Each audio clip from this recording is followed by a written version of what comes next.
கிருபை நிறைந்த இயேசுவின் நாமத்தினாலே இந்த காலை வேளையிலே சந்திப்பதை குறித்து மிகுந்த மகிழ்ச்சி அடைகிறேன்.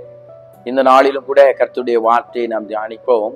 அது அப்போஸ்தலர் நடவடிக்கைகள் 9வது அதிகாரம் அதனுடைய 6வது வசனம். அங்கே வசனம் இப்படியாக இருக்கிறது: அவன் நடுங்கி திகைத்து, ஆண்டவரே, நான் என்ன செய்ய சித்தமாய் இருக்கிறீர் என்றான். அதற்கு கர்த்தர், நீ எழுந்து பட்டணத்துக்குள்ளே போ, நீ செய்ய வேண்டியது அங்கே உனக்கு சொல்லப்படும் என்றார். இங்கே சவுலை குறித்து நாம் நன்கு அறிந்திருக்கிறோம். இந்த சவுல் இயேசுடைய சீஷர்களை மிகவும் துன்பப்படுத்தினவனாய் காணப்பட்டான். இந்த சவுலை தமஸ்கு வீதியில இயேசுவானவர் காண்கிறார்.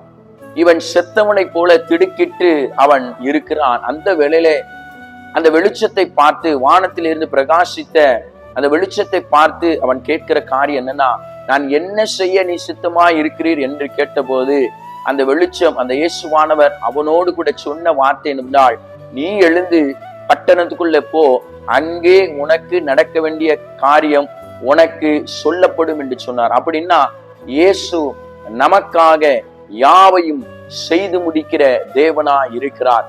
எந்த மனுஷனை அவர் அழைத்தாரோ, எந்த மனுஷனை அவர் தெரிந்தெடுத்தாரோ, எந்த மனுஷனை அவர் முன்குறித்தாரோ, அந்த மனுஷனுக்கு என்ன தேவைகள், என்ன அவன் செய்ய வேண்டும் என்பதை அவர் ஏற்கனவே எழுதிவிட்டார்.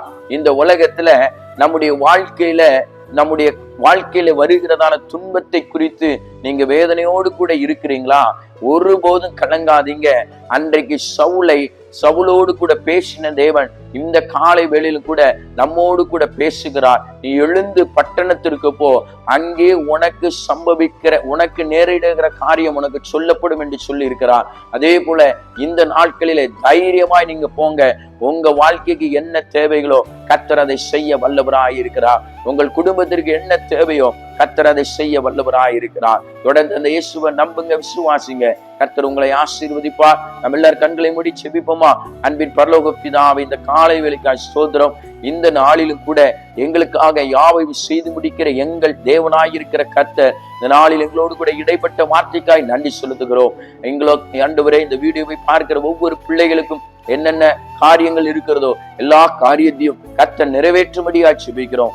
வாழ்த்துங்க, ஆசீர்வதிக்கிறோம். இயேசுவின் மூலம் செபிக்கிறோம் நல்ல பிதாவே, ஆமென். கர்த்தர் உங்களை ஆசீர்வதிப்பாராக.